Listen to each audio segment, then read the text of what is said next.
Media बंधुओं, जैसा कि ये सर्वविदित है कि खासकर यूपी में विधानसभा चुनाव के नज़दीक आते ही अब यहाँ बीजेपी व अन्य सभी विरोधी पार्टियों का प्रदेश की जनता को हर प्रकार से लुभाने व वर्ग लाने आदि का जबरदस्त नाटक शुरू हो गया है। जबकि इस मामले में सच्चाई ये है कि केंद्र व यूपी की भाजपा सरकार ने पिछले 1.5-2 महीनों में जो यहाँ अनगिनत व थोक में भरमार घोषणाएं, शिलान्यास एवं अध कच्चे कार्यों के उद्घाटन व लोकार्पण आदि किए हैं, तो इनका ये सिलसिला ऐसा लगता है कि इलेक्शन घोषित होने तक ये लगातार जारी रहेगा। तो ये सब इनकी इस बार विधानसभा चुनाव में होने वाली हार को काफ़ी कुछ दर्शाता है। इसके अलावा बीएसपी को छोड़कर यहाँ सभी विपक्षी पार्टियों ने भी चुनाव की घोषणा होने से बहुत पहले ही प्रदेश की जनता को लुभाने के लिए अभी तक जो भरमार घोषणाएं व वायदे आदि किए हैं, तो ये भी इनके लिए अनेकों सवाल खड़े करता है। जैसे सपा की तरह कांग्रेस पार्टी ने भी प्रदेश की जनता को जो किस्म किस्म के असंख्य व प्रलोभन भरे चुनावी वायदे किए हैं, तो उन पर यहाँ की जनता जल्दी से विश्वास करने वाली नहीं है। और इस संबंध में हमारी पार्टी का ये कहना है कि यदि कांग्रेस पार्टी ने यहाँ यूपी में भी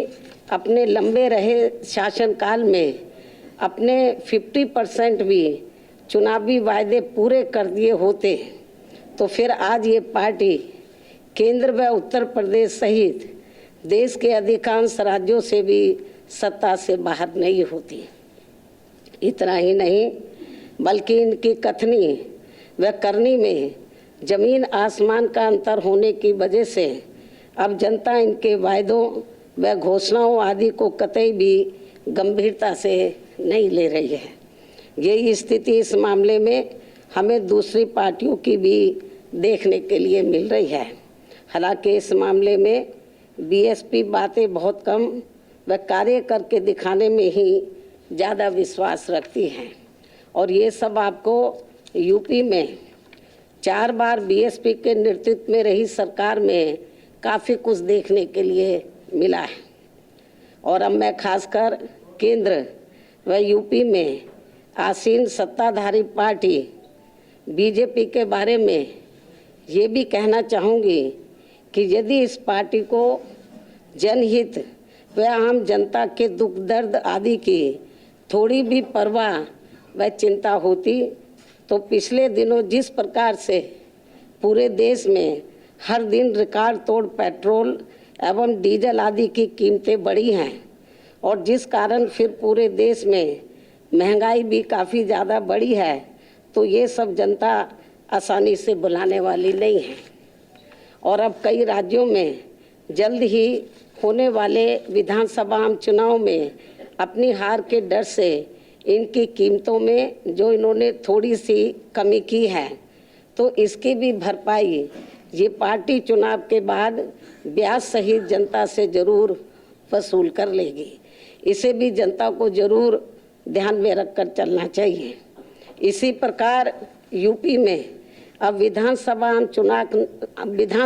चुनाव नज़दीक आते ही यहाँ गरीबों को जो राशन मुफ्त बांटा जा रहा है, तो ये भी चुनाव खत्म होते ही ज़रूर बंद हो जाएगा।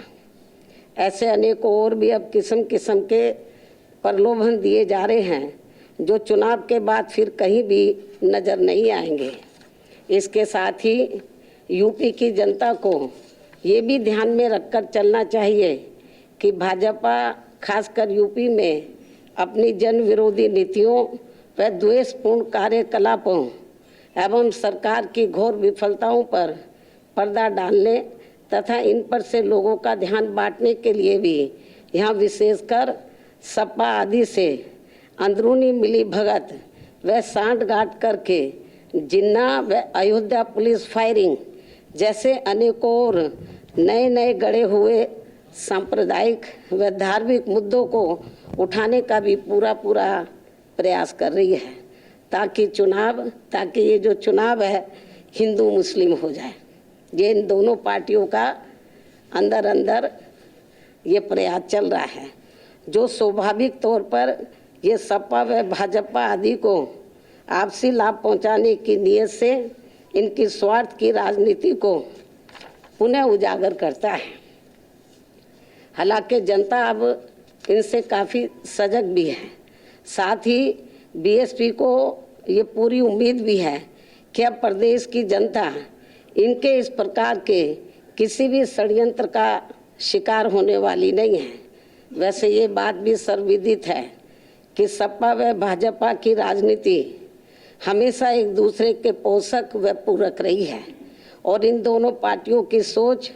जातिवादी एवं सांप्रदायिक होने के कारण इनका अस्तित्व एक दूसरे पर ही आधारित रहा है। इसी कारण जब सपा सत्ता में होती है तो भाजपा मजबूत होती है और जब बीएसपी सत्ता में रहती है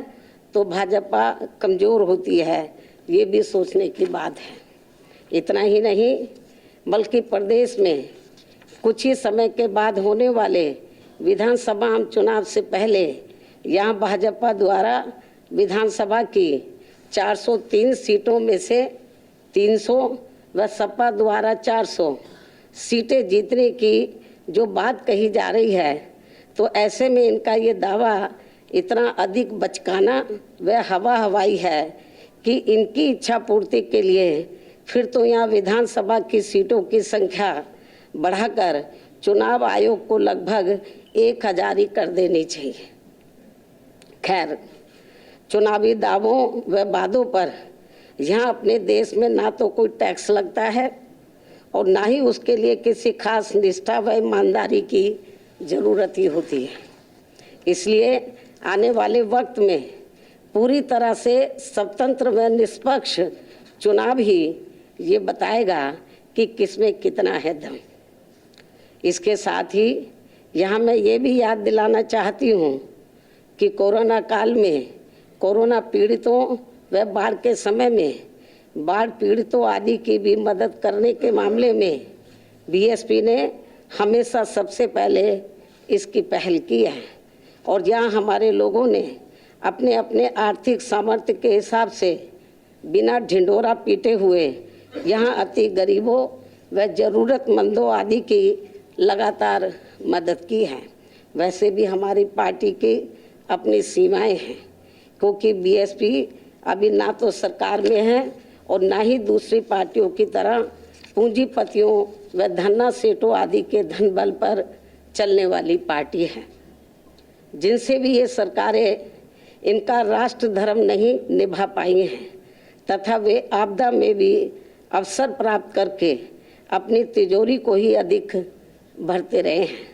ऐसी पार्टी व सरकारों से क्या जनता उनसे इसका हिसाब किताब नहीं करेगी? यानी कि ज़रूर करेगी। इसी प्रकार केवल आम जनता ही नहीं बल्कि देश की अर्थव्यवस्था की रीढ़ अर्थात संपूर्ण किसान समाज भी केंद्र सरकार की अहंकारी, वादा खिलाफी एवं निरंकुश आदि व्यवहार से काफ़ी ज़्यादा गुस्से में है तथा आक्रोशित भी है। इतना ही नहीं बल्कि इनकी जातिवादी, संकीर्ण, पूंजीवादी व अन्य गलत नीतियों व गलत कार्य प्रणाली की वजह से उत्तर प्रदेश सहित पूरे देश में दलित, शोषित, पिछड़ा वर्ग, मुस्लिम व अन्य धार्मिक अल्पसंख्यक समाज के लोगों के साथ साथ सर्व समाज में से खासकर गरीब, मजदूर, बेरोजगार, छोटे व्यापारी, कर्मचारी एवं अन्य मेहनत कश लोग भी अपनी विभिन्न समस्याओं को लेकर काफ़ी ज़्यादा दुखी व परेशान भी हैं। कोरोना काल में तो इनकी हालत और भी ज़्यादा खराब हो गई है। ये सब किसी से छिपा नहीं है और अब मैं आप लोगों को अपनी पार्टी के बारे में भी ये बताना चाहती हूँ कि मैंने पिछले महीने 9 अक्टूबर को मान्यवर श्री कांशीराम जी की पुण्यतिथि के मौके पर अपनी पार्टी के लोगों को अति महत्वपूर्ण कार्य ये दिया था कि यूपी की हर विधानसभा की सीट में पार्टी द्वारा गठित की गई सभी पोलिंग बूथों की कमेटियों की दिनांक 21 अक्टूबर से समीक्षा की जाएगी तथा चुनाव को खास ध्यान में रखकर उन्हें कैडर भी दिया जाएगा। जो ये कार्य पूरे प्रदेश में काफ़ी युद्ध स्तर पर चल रहा है। दूसरा, जिनके अभी तक वोट नहीं बने हैं तो उनके चुनाव आयोग द्वारा दिए गए नियमों के मुताबिक चलकर सभी बन जाने चाहिए। ये भी कार्य इस समय काफ़ी तेज़ी से चल रहा है। इसके अलावा आप लोगों को ये भी मालूम है कि बीएसपी दूसरी पार्टियों की तरह चुनाव होने के नज़दीक एक एक सीट पर कई टिकटार्थियों के जरिए भीड़ इकट्ठा करके अपनी हवाई ताकत दिखाने में नहीं बल्कि ज़मीनी स्तर पर पार्टी के जनाधार को बढ़ाने में ही ज़्यादा विश्वास रखती है। साथ ही मेरे सरकार में रहते हुए भी चुनाव के नज़दीक वर्तमान मुख्यमंत्री की तरह जिले जिले में जाकर हवाई सरकारी घोषणाएं, शिलान्यास व अधकच्चे कार्यों के उद्घाटन आदि नहीं करती है तथा न ही उनकी आड़ में आधे से ज़्यादा सरकारी कर्मचारियों की भीड़ इकट्ठा करके अपनी राजनीतिक सभाएं करती हैं, बल्कि ज़रूरत महसूस होने पर स्टेट लेवल का एक आदि बड़ा प्रोग्राम करके लोगों को चुनाव की तैयारी में ही लगा देती हैं, जिसकी मैं बीच बीच में लखनऊ में खुद ही समीक्षा करती हूं तथा पार्टी के वरिष्ठ लोगों से विचार विमर्श करके उम्मीदवार आदि भी तय करती हूं। इसके साथ ही यह मैं ये भी कहना जरूरी समझती हूं कि अब पूर्वांचल एक्सप्रेसवे तथा कुशीनगर व जेवर हवाई अड्डा आदि बनाने का जो वर्तमान भाजपा सरकार इसका खुद पूरा श्रेय ले रही है तो ये सही नहीं है, जबकि इन तीनों कार्यों की व अन्य सभी एक्सप्रेसवे तथा मेट्रो आदि की भी पूरी रूपरेखा बीएसपी की सरकार में ही बना दी गई थी और इसकी मेरी सरकार में शुरुआत भी कर दी जाती यदि उस समय केंद्र की कांग्रेसी सरकार इन कार्यों में रुकावट पैदा नहीं करती। ये भी मैं आपको बताना चाहती हूँ। इसके अलावा यहाँ मैं यूपी के मुख्यमंत्री योगी जी को ये भी अवगत करा देना चाहती हूँ कि आपकी तरह मेरा भी खुद का अपना परिवार नहीं है। फर्क केवल इतना है कि इन्होंने दिखावे के लिए सन्यासी होने का गेरुआ चोला पहन लिया है, लेकिन मैंने ये सब नहीं किया है। इसके साथ ही इनका मूल परिवार केवल आरएसएस है, लेकिन मेरा मूल परिवार सभी वर्गों व सभी धर्मों के लोग हैं तथा मैंने अपनी सरकार में सभी धर्मों के लोगों के हितों का एक समान ध्यान दिया है, लेकिन इन्होंने केवल एक ही धर्म के लोगों में से कुछ विशेष जातियों के हितों का ही खास ध्यान रखा है। इतना ही नहीं बल्कि पार्टी में यदि मेरे भाई बहन व रिश्ते नाते तथा पार्टी के अन्य लोगों के भी भाई बहन व रिश्ते नाते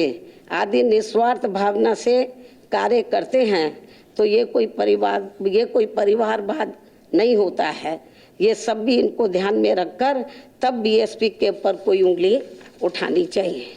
इन्हीं कुछ जरूरी बातों के साथ ही अब मैं अपनी बात यहीं समाप्त करूं, लेकिन इससे पहले मैं उत्तराखंड के आज 21वें स्थापना दिवस के मौके पर वहां की जनता को हार्दिक बधाई एवं ढेरों शुभकामनाएं देती हूँ। हालांकि इन 21 वर्षों में वहाँ जितना विकास व उत्थान आदि होना चाहिए था वो नहीं हुआ है, ये भी काफ़ी चिंता की बात है। इसके साथ ही छठ पूजा के चल रहे पर्व पर भी त्योहार पर भी मैं इनके अपार मानने वाले लोगों को पूरे तहे दिल से शुभकामनाएं देती हूँ। शायद आप लोगों को मालूम है कि हमारी पार्टी के जो राष्ट्रीय महासचिव है श्री एस.सी. मिश्रा जी, इनका आज जन्मदिन है। इनको भी मैं इनके जन्मदिन की हार्दिक बधाई एवं शुभकामनाएं देती हूँ। अंत में मैं अपनी बात यही समाप्त करती हूँ। धन्यवाद।